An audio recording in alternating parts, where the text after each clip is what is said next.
Maximize Your Influence, your resource for the top persuasion, influence, and negotiation techniques that will help you maximize your success in life and business.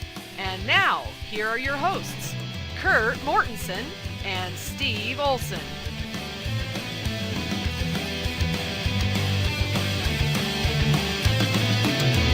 Welcome, everybody, to another episode of Maximize Your Influence. I'm Steve Olson. I've got Kurt Mortensen here with me. We are refreshed, recording another podcast for you with some awesome information in the worlds of persuasion, influence, negotiation, leadership. What don't we do? I think we do everything. At least you do, Kurt.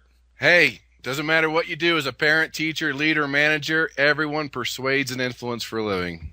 It's everywhere. Everywhere. Everything that you do in life today is impacted to some degree by persuasion and influence. I've got a couple of good stories. I was in Las Vegas for the weekend. And wow, if Las Vegas isn't a place for somebody like me to get really interested, and I don't mean that the way you think, talking more about the marketing and what they're trying to do to people mentally there to get them to just unload their wallet. Wow, that place is really entertaining. And they just have to keep beating out the next guy. I've noticed they're building new casinos. When the one across the street builds a new tower, the other guy has to too. They have to keep up bright lights, loud noises, sex appeal. Oh, yeah, that's a persuasion mecca. They know exactly when you walk in that door how much money they're going to win. The whole science of a casino, the layout, the lights, the carpet, it's all a science to them. And it's verbal packaging, too, when we talk about verbal packaging and how people are using persuasion techniques and such. I thought it was funny. We got pitched, and I'll talk about this later, on vacation ownership, which you know is code for what? Oh, that would be a little timeshare presentation that's only going to take a few minutes, and then 6 hours later you're like, whoa, what just happened? They break your will down to where you're just, take my money. The used car dealership, they just wear at you. You're like, take the money, just let me go. The doors are all locked. You can't get out. It's an interesting form of influence. Yeah, it's pretty bad. And then obviously another verbal packaging, we have our gentlemen's clubs, which are anything but gentlemanly in what happens there. They've just got all these words and ways to describe things. So yeah, Las Vegas was a fun time. What'd you do over the weekend? How are things? Watch a little football, got stuck in a storm. It was kind of a bittersweet weekend because I knew summer was coming to an end, but then the fall leaves, it was cooling down, football was starting. So both are great seasons, so it's fun to see one season come in, but it's also hard to say goodbye to summer. It's hard. I sent my wife a little cartoon the other day. I got in a little bit of trouble for doing this. But it has a picture of a guy leaning over to his wife, and he says to her, "Honey, do you have anything to say before football season starts?" I like it. That's good. Yeah. You'll get in trouble for that one. That was minus 10 points for you on the persuasion scale. Right. Well, we went to Vegas during a bye week for my favorite team, and towards the end of the trip, my wife goes, "Hey, isn't it a bye week? Does the trip scheduling have anything to do with that?" Oh, you were caught. There's no way out of that one. Well, I sort of spun out of it with, I could only get the babysitter, so I wiggled out of it a little bit, but I think I'm going to get the bill for that one for sure. Yeah, it's in the mail already. Yeah, in the mail. Well, cool. Just want to remind everybody we're on iTunes, we're on BlackBerry, we're on the Windows Marketplace, and on Stitcher. Or you can just check us out at MaximizeYourInfluence.com. That's where the blog is. You can play the shows directly from there, download them from there as well. And we always want to hear your feedback at MaximizeYourInfluence@gmail.com. Hate mail, love notes, whatever you got to send, we'll take a look at it and happy to put it on the air if it's something that we feel like is useful for the other listeners to hear. Send it out. Send it out. So, Kurt, you came across an interesting article today about deception. Dun, dun, dun. Yeah, you gotta love talking about deception. And we teach a lot of this with the negotiation aspect of our trainings because deception's a big part of people trying to get the upper hand. It is dark. We don't like it, and I don't teach it to have you become better at deception. It's just something that's out there. But the new research that just came out is really interesting. The Professor, was it Mercivi and Jenkins, if I get those names right, wanted to look at the digital media. I mean, we have social media, instant messaging, all these different things. And they want to see if they could detect deception, because you can't look at their face. You can't look at their body language. You can't hear the tone of their voice.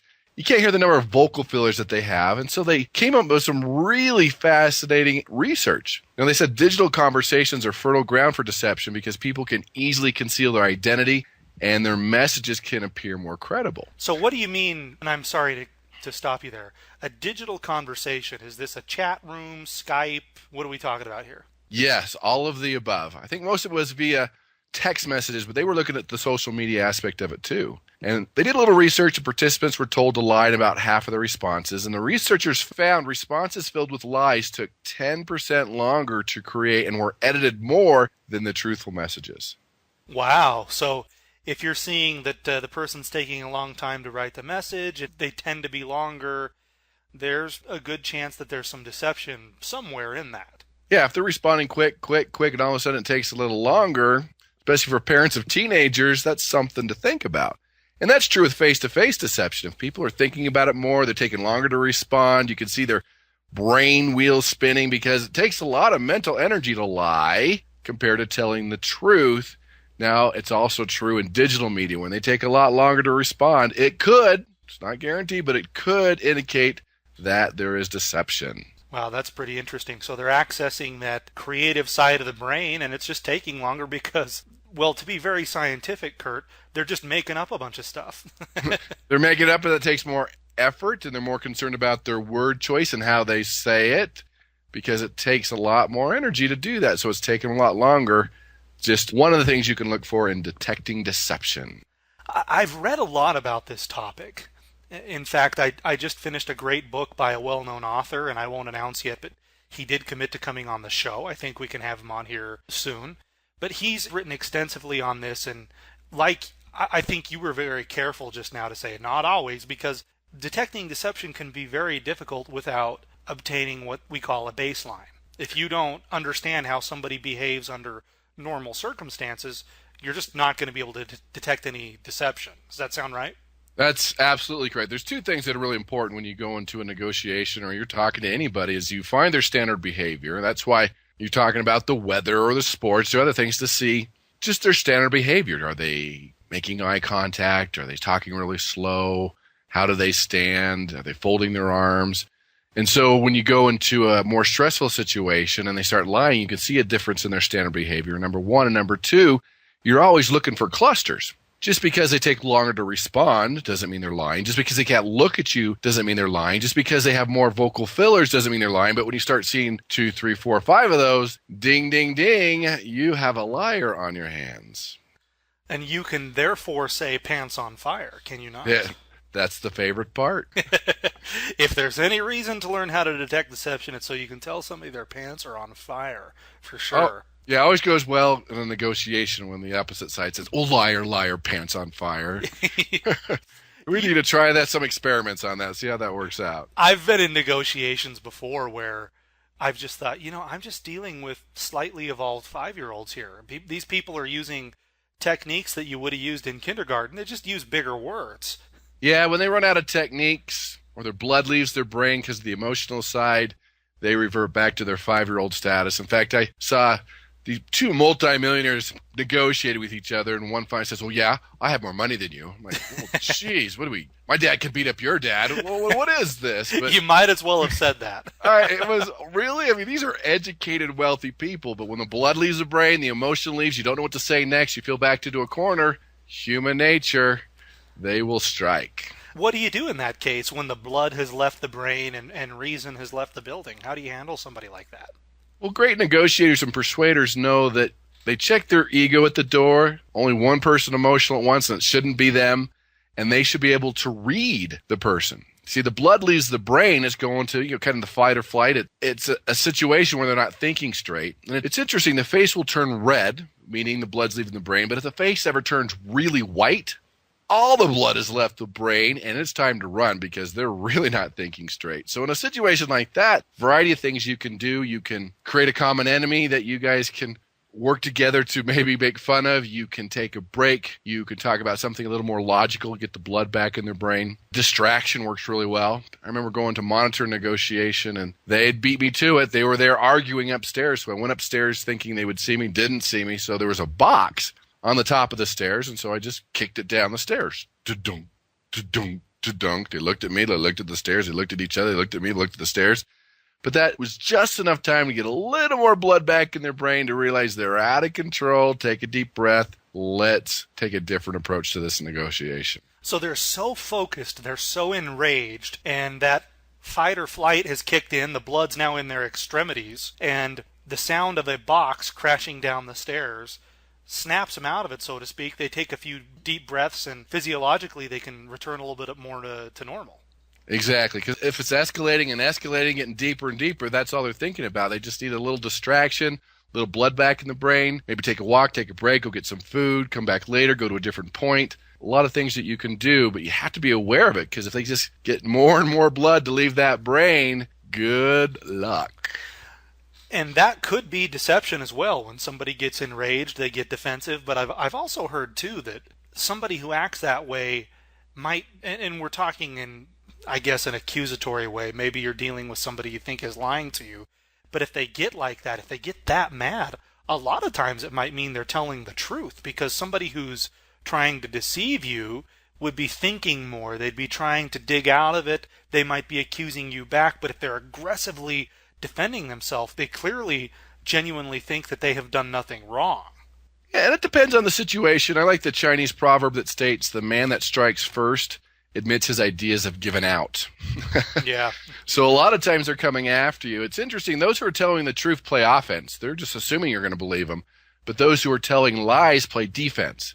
They're always double checking that you're believing them, that you're going down the right path, that they're doing okay. And it's just two different things. If you're telling the truth, why wouldn't they believe you? Versus it's a lot more detail. They keep repeating to make sure you believe. So we have a combination of both of those emotions, but being aware and understanding, regardless they're telling a truth or a lie, we need to take care of that anger before we can move on.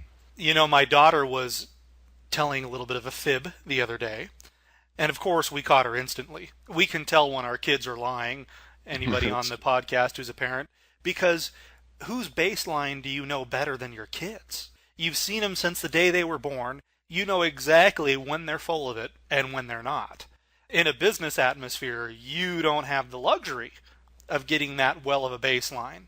So you had mentioned a few things, Kurt. You know, I'm putting you on the spot here. A few things that people can do, talk about, ask about, to start to establish a baseline on somebody. Can you go into a little bit more detail on that? Sure. I mean, first of all, it's a great example with your kids. We know the baseline, and they're just astounded. I mean, they get better when they're teenagers, obviously, but when they're young, they're astounded that you know that they're telling a lie because you have that baseline. Now, sometimes if you have a coworker, you have more time to get to know them, but sometimes it's the first time you've met somebody. It's important to talk about non-stressful things. They're relaxed. They're talking about, again, it could be something as simple as the weather, their favorite sports team, the school they went to, where they grew up, where they're from, what they like about the area. If they're new to the area, what they like about the area. It could be anything, their favorite restaurant, where they've been eating, just anything to start at that conversation that's not stressful, that's not emotional, and you're just looking, okay, how's their posture? Are they speaking fast or slow? They're using vocal fillers. Are they crossing their arms?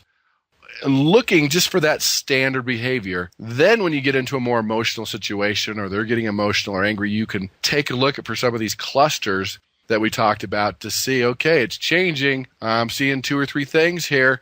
And the key thing here is not to say, liar, liar, pants on fire right away. It's fun to say, but if you can get them to think that you're buying in their lies and their deception, then it'll be much easier to see what they're doing because they think you're buying into it versus you're calling them on it. Then it gets more difficult to spot many times. Yeah. If anybody on the podcast has ever been party to litigation, first of all, I'm sorry to hear that. That's true. Second, if you've been a plaintiff, a defendant, or a witness, one thing that I've really noticed, especially during a deposition, and that's where attorneys will bring in witnesses or the defendant or a plaintiff to ask them some questions. They're trying to establish the facts of the case. And you'll notice that the first 15 to 20 minutes of the deposition is just brain dead questions. And I think a lot of attorneys are doing it because they think they have to. But most of them, that's exactly what they're doing. They're establishing a baseline. They're going, if I ask this guy where he was born, where he went to high school, what he does for a living, if I ask him these boring questions for 20 minutes, I'm going to get him really relaxed. He's going to feel comfortable that he's answering these questions. Oh, this is easy. This isn't what I thought it was going to be.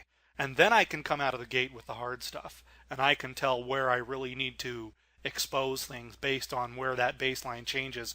I had an attorney, well, he tried to do that to me once. I was a witness in some litigation. And he started asking me these questions like, what's your name? How do you spell it? And I really took him off guard and changed the balance of power, which is hard to do when you're the one that's under oath. But I said, look, pal, you subpoenaed me. You sent somebody to my house, you knew where I lived, and you served me papers and dragged me down here by force of law, and you don't know how to spell my name? I'm having a hard time believing that. Yeah, why don't we get to what we really came here for? It's such a ridiculous situation sometimes. And so what you're saying is true, but let me add another element to that. I think another reason they're doing that is so they can charge more. Right? If they can ask 30 minutes of stupid questions and then 10 minutes of good questions, now they've added 30 minutes to their bill.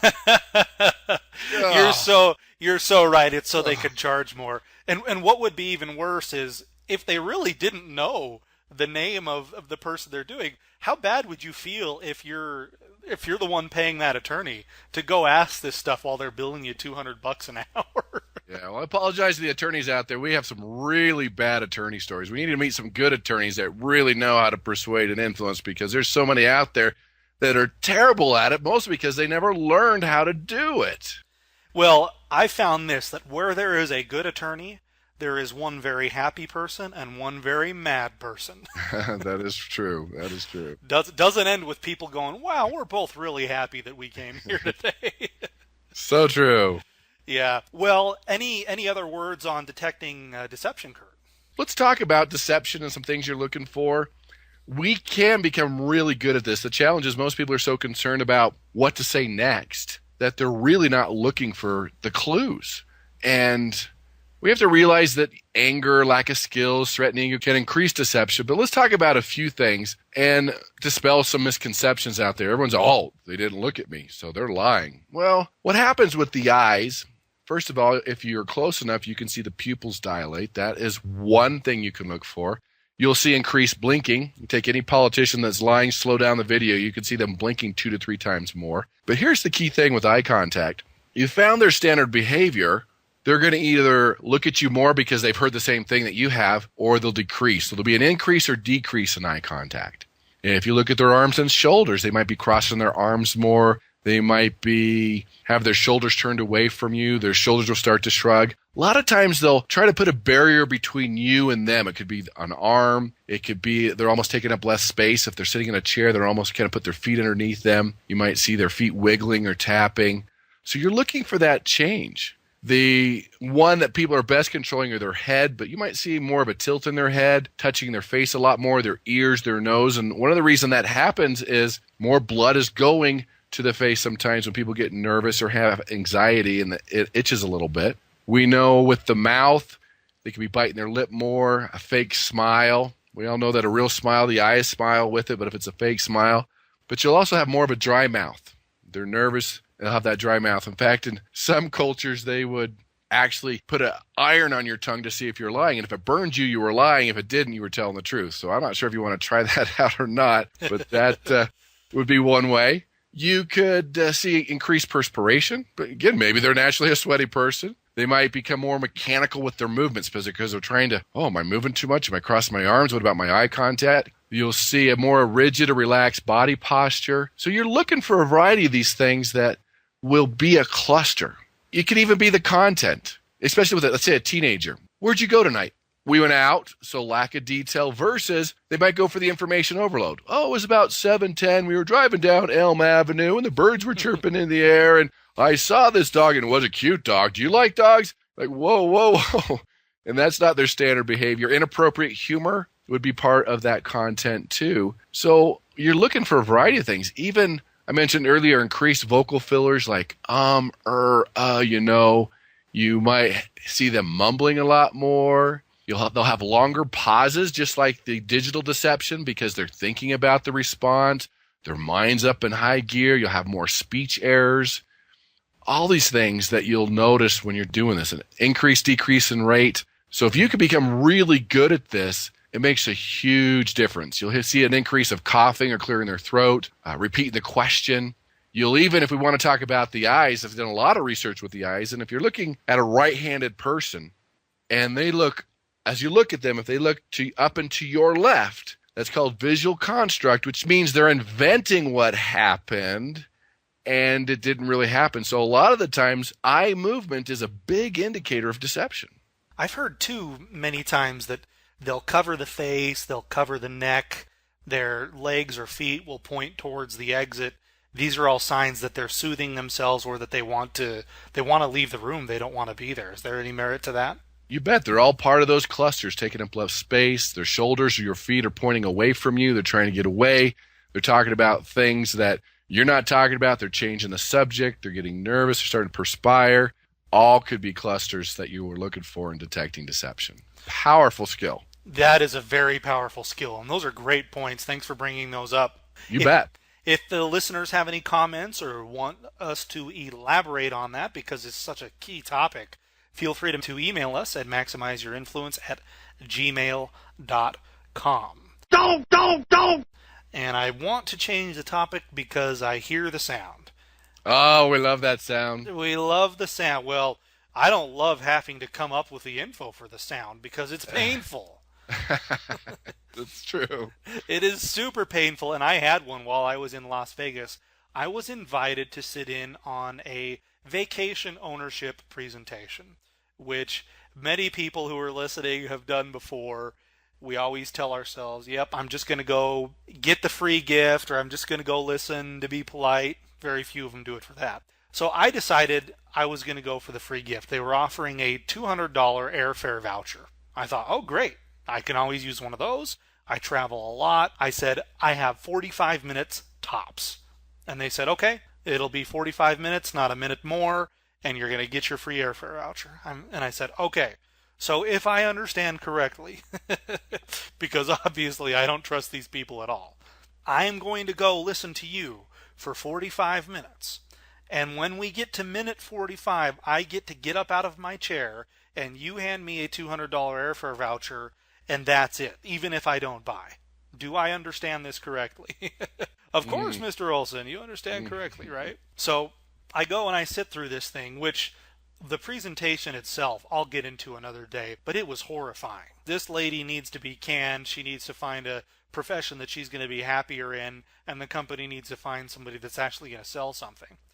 But I go to get my airfare voucher, and it turns out it's not a voucher. It's a mail-in rebate for up to $200 in airfare credits. So Steve is a little bit angry, and you can bet for sure that once I book this ticket, if I mail this in and I get $131 back or something, I'm going to get on TripAdvisor and I'm going to let everybody know, hey, that $200 airfare voucher, it's a rebate. You got to spend all the money up front, and it's up to, which up to is one of those weasel words that we like to talk about that people give away. If you can use it honorably, great, but in this instance, I felt pretty used and like they conned me just to get me in there, which, why am I surprised again? I don't know why you're surprised. That is definitely a weasel word. But the thing is, that's short-term compliance, but that long-term influence is going to go away because you're not going to be the only one posting on TripAdvisor. Yeah, was not happy about that at all. I mean, when you hear $200 airfare voucher, I think most people go, oh, I'm going to go book a ticket and I get $200 off the price. That's not the same as a mail-in rebate for up to $200 after the fact. I will, at a very minimum, do future travelers a favor and let them know at this particular property that, hey, don't take the voucher. It's a con. Yeah, you see a lot of people with that short term, and that's true. Sorry for the timeshare and car dealership industry. We've talked about you a lot, but they keep trying to reinvent. But as so many people feel screwed along the way, they're never going to go back no matter what they offer. It's true. It's true. And it's just another example of the audience being more educated, more skeptical than ever before. You've got to take up your persuasion skills up a notch to deal with educated and skeptical people. You have to deliver value because it's just not working anymore. This old school stuff. No wonder these people are having a hard time. Yeah, it reminds me, my mom was going to get this special present for my daughter. She wanted this bird clock, and every hour it was a different bird, this beautiful sound. And so my mom bought it and sent it for the holidays, and they opened it up, and we started listening to it, and it sounded like bugs almost. They weren't birds, these awful sounds every hour. And I look at the packaging, and it had that little red thing in the corner. It said, similar to things seen on TV. And because that's where she saw it was on TV, but this was similar to items seen on TV, borrowing that credibility. Yeah, you get burned once, but it's never going to happen again. Oh, talk about your weasel words. Yeah. So the lesson to our listeners, they're probably thinking, I would never do that ridiculous stuff. Well, who knows? The key is short-term compliance has to be evaluated against long-term results and long-term reputation. The more you can keep your client's perspective and their expectations in line, the more likely you are to have a lifetime customer that pays you out over the lifetime. We talked last time about what was the lifetime value of an Apple customer. And that's because the expectations are kept in line, and even many times they're overcome. They go above and beyond those expectations. People who get those devices, who get Apple products, very rarely leave feeling like they got weaseled. That's just not part of the business plan. Good point. Good point. Guess what? We've got a ninja, too. Oh, hey, man, they get them all today. We're going to get them all. Probably a long episode. But this ninja's a pretty fun one. And we'll try to keep it as quickly as possible because it ties into public speaking. As you know, I was in Las Vegas, and my wife and I were driving down the freeway, and we saw a sign for Jerry Seinfeld.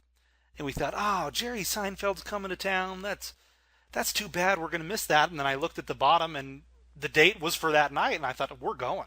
Let's go see Jerry. So we go over to the Forum, or the Coliseum, they call it, at Caesar's Palace. And Jerry knocked our socks off. He's hilarious. I haven't laughed that hard in 10 years. He's a great comedian. There's no doubt about that. And he's just so much substance to him. He's a pro at what he does. I've read a lot about how Jerry tests his material. He's a wordsmith. I can't say enough good things about him. But Jerry put on a great display of how to handle a heckler.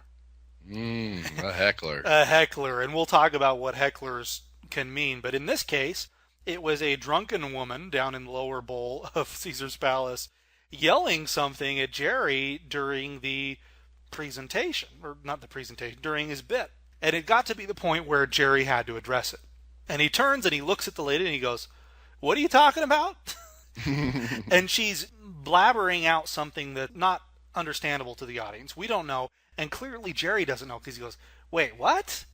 And you could feel the shift in the air to where the audience was curious about what the lady had to say, to all of a sudden they wanted to just tell her to shut up. And at that moment, Jerry, because he has the pure instinct, he's been on stage for thousands of hours, he just looks at her and puts his hands on his hips like only Jerry Seinfeld can. And he goes, "Wow, did you just miss a tremendous opportunity?"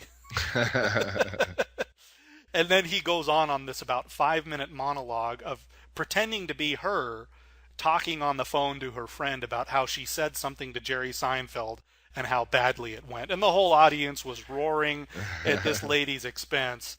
Jerry is our persuasion ninja of the week because he handled a heckler just fantastically, best I've ever seen. Yeah, and that's a whole other episode talking about handling the heckler. He did a beautiful job, especially sensing when the audience is on his side. She probably left with her tail between her legs. She did. She did. I'm sure that she got laughing as it went on because it was funny. But that's the key to the heckler. We'll do more about this because it's a huge topic in and of itself. But you don't have permission to slam the heckler, to take him down, until the audience gives it to you. Because if you do it before then, you're the bad guy. Absolutely. Yeah. Well, great. Fun episode today, Kurt. Any parting words? You talked about expectations, and that's so important because when there's unmet expectations, that triggers frustration, which triggers anger. And frustration comes from unmet expectations. And so your role as a persuader is find those expectations, spoken or unspoken, fulfill them and exceed them, and you have a customer for life. Bingo! Well, there you have it, everybody. Thanks for those last words, Kurt, and we will catch you on another episode of Maximize Your Influence next week. You got it. We'll see you next week.